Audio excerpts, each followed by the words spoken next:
and welcome to the Design Rescue Show, where we take a behind the scenes look at the unique journeys of creative professionals, and we learn about the choices they've made that have shaped their career paths.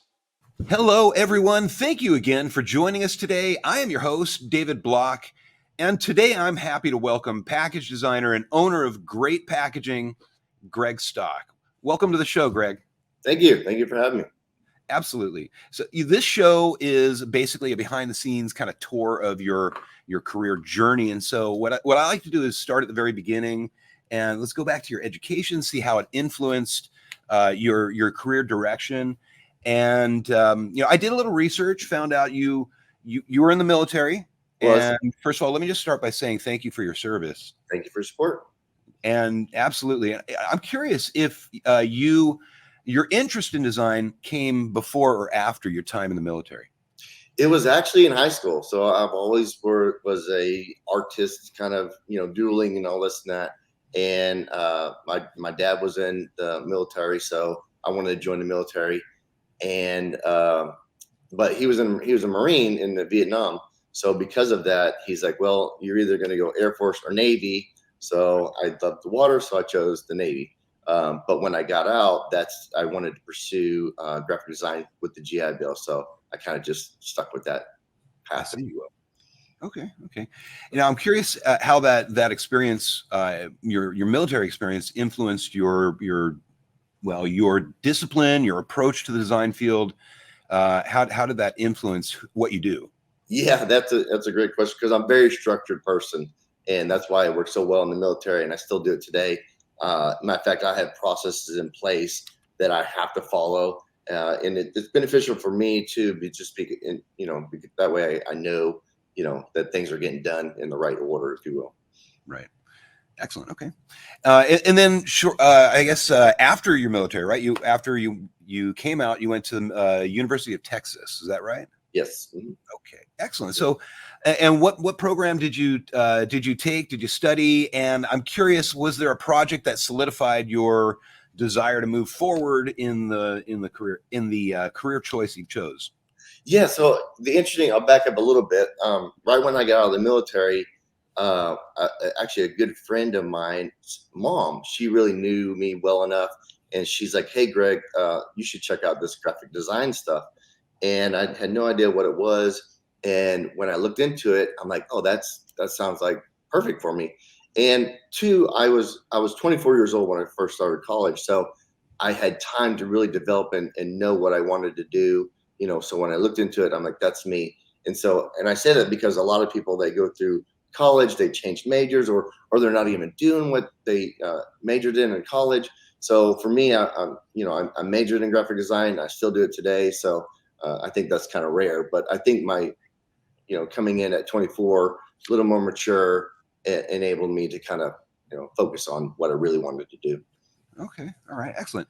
And I'm curious if there was a specific project or an experience that you had in college that you could talk about that was a challenge for you that actually helped, once again, solidify what you wanted to do. Yeah. Well, yes, that's a great question, because actually there was a senior project, and we had to come up with, some item, and then of course design it as well. And I actually came up with soap, his and hers soap. Yeah. And I did the packaging for it.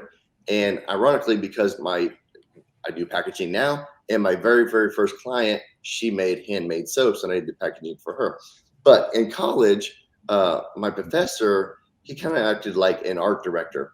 And so when I came to him with this idea and concept, he's like, oh, no, that's terrible. That's never going to work. And then later on, Dove, what do? They came out with Dove for Men soap. And I'm like, that was my idea. So I was like, man, that would have worked. Oh, man. Okay. That's interesting. I actually really enjoyed when I was going to the Art Institute when I was in college. The package design projects were so fun. I really enjoyed that. I remember doing one. It was a simple, it was an iron. I had to create a package for the iron. It was half in, half out of the package, so you can pick it up and hold it. And it's interesting now, because my background is print design, and I know today's world it's more digital. So this was a good way to kind of stay in the print world, because your letterheads, your business cards, those are kind of going obsolete, but packaging, it's still staying strong, and it kind of allows me to stay in that kind of world, because I am a CMYK kind of guy, if you will. Absolutely. In fact, just a side note, I'm teaching in my first year classes, which are digital design and illustration. Let me say that again. Digital design and illustration. I'm teaching package design. I start them slow.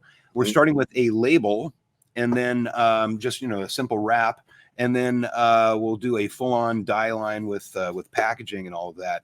So I'm actually, I love teaching that sort of thing to my students. They get into it. They really enjoy it. Yeah.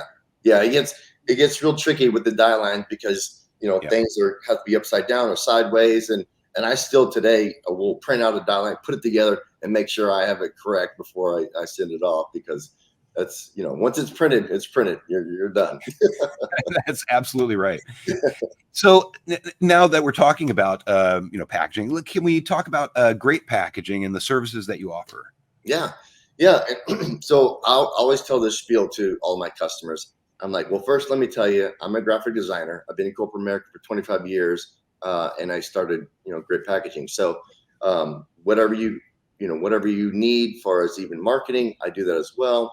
I design it, but I broker the printing part out. So what the beauty part about that is that I can do labels, I can do shrink sleeve, I can do corrugated boxes, I can do printed chipboard, which is like your folded cartons, your cereal boxes and what have you. Or, I mean, being an entrepreneur, anything in the packaging world to make money, I probably have my hands on. I sell pallets, and I sell shippers, which is just a regular corrugated non-printed box. So anything like in the packaging world, I'm trying to get my hands on it and do and offer that for my customers as well. Now, I'm curious if when you're in the consultation process with a new client, how much do you like to push into unusual packaging, interesting, creative ways of packaging, or do you just go standard, or how does that work? What I do, and I allow, I always ask for the product first. And what I do is I go to whoever I'm using at the time, and we kind of get together and we discuss what's the best method, the most economical, and the best, what type of material does it really need to be thick? It's going to fall at the bottom, so let's go thicker. Is it going to be an auto bottom, so it's easier to assemble? All those things. I really rely on their experience, because I've only started packaging in 2020, and so I'm really learning a lot of that stuff. So I really allowed them to kind of help me decide in the which direction we're going to go, and so Okay. If you're enjoying this video, please take a moment to hit that like button, leave a comment below, and subscribe to the channel so you won't miss our future videos. Thank you. I see. Okay. And could you share a story about a challenging project that you've had? the challenging part is really the business side of it. And I my one of my the second client I've ever had, I kind of always done freelance, for family and friends, and it's kind of a handshake deal, right? Well, this guy, he never paid me, so I had to try to take him to court and all that stuff. So it was a big learning curve for me, and part of that process and procedures was, okay, well, if I don't know you as a client, it's half up front, so at least I'm only out half the money. So those were the challenging parts on just the business side of things, I guess. I see. Okay. Okay, so looking through your portfolio, I've noticed a couple of projects that, first of all, beautiful work. I love the clean designs. You've got beautiful colors in your portfolio in these projects. I'd like to hear about the Double Dose Bakery project and your overall creative process for that project. Yeah, the Double Dose was actually two ladies, twins, matter of fact. And they were young. They were like in their 20s, but they had it together. They really knew what they wanted, and we all collaborated really well. And they did their own photography, and they didn't have any schooling at all. And I'm minored in photography, And so I was like, well, did y'all hire someone? They're like, no, we did it. And it was just well lit. I mean, everything. I was really impressed with these girls. But yeah, we got together and we collaborated that design. And it was a team effort because they really wanted to be fully involved with every aspect of it. But yeah, they were a lot of fun to work with. They inspired me. So now, obviously, you've got lots of different projects, and you've got another one in there that's a wildly different one from a bakery. Well, I guess it's food related, but the Kelly's Texican. That's a really nice menu design. Can you talk about the process you went through for that creation? Yeah, and that's what I love too, because sometimes like the double dose girls are really highly involved, but where Texarkana, he had no idea, no clue design wise, and so he just let me go wild, So I really had fun with that, especially with the kiddos and just playfulness of the type and stuff like that. So I had a lot of fun with that one. Awesome. Okay. And one last one, Deputize America. I see that's more than just is that's a web page, right? Or that's not print. Yeah. I was a art director for that company. It was a security app, so Oh, I did everything for that, from marketing, from website to helped with the app design of it, brochures, um, I mean shirts, I mean, everything you can think of. I've probably done for Deputize America. excellent. Okay. Okay. Now, I'm curious about how you feel about e-commerce on the packaging, the impact of e-commerce on packaging. Now, of course, packaging really works great if you're walking through a store, you see them on the shelves, and they grab your attention. You grab it off the shelf and buy it.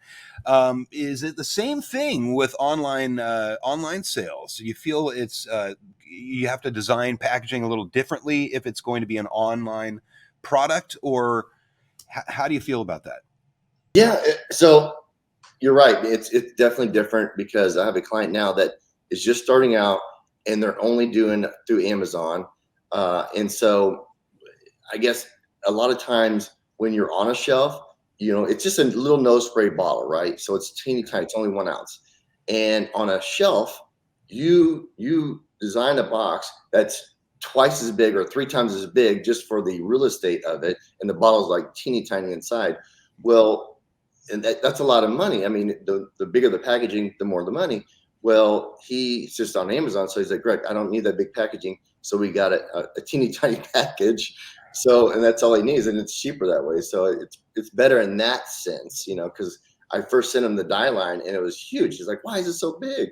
And I'm like, well, that's on the shelf. That's what people want, But he's like, no, no, no, I don't need that, So I thought that was a pretty interesting take on it. Another I guess client of mine. Do you know Kogan Liquid Smoke? But they're huge. They've been around for a long, long time. They're all over in the grocery stores. But I just recently did a label for them. It's hard to say, the Worcestershire sauce. All right. And Okay. I only say that because as a graphic designer, you always want to see your work out there. And this one's going to be in the grocery store shelves. I'm literally going to walk down the grocery store and be like, that's my design. No one knows I designed it, but it's kind of prideful as a designer, right? Right, absolutely. Wouldn't it be great if they'd allow us to put our names, a little byline in there? Well, what is it? What's the Disney?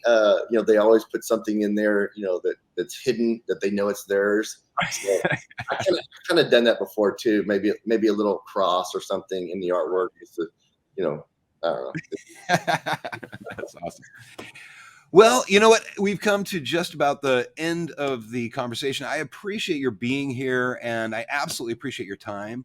I do have one last question for you, and that is on the topic of advice for people that are interested in getting into the packaging industry.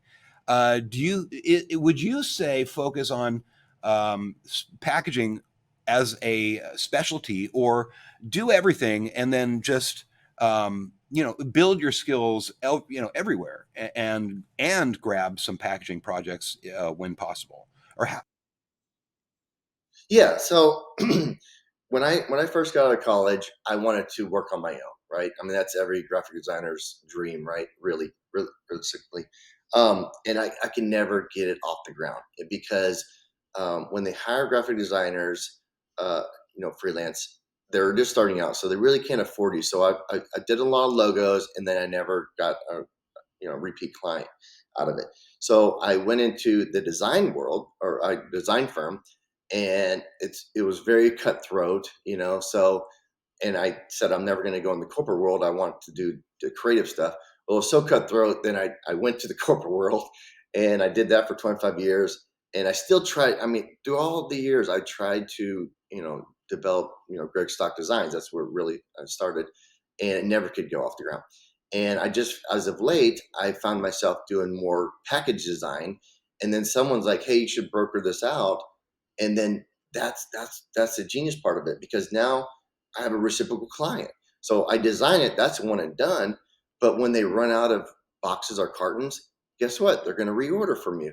So that's how things got going for me, and that's how I'm able to stay afloat. So I would encourage anyone to come up with a business that has a more reciprocal kind of clientele. And packaging is one for me. Excellent. Excellent.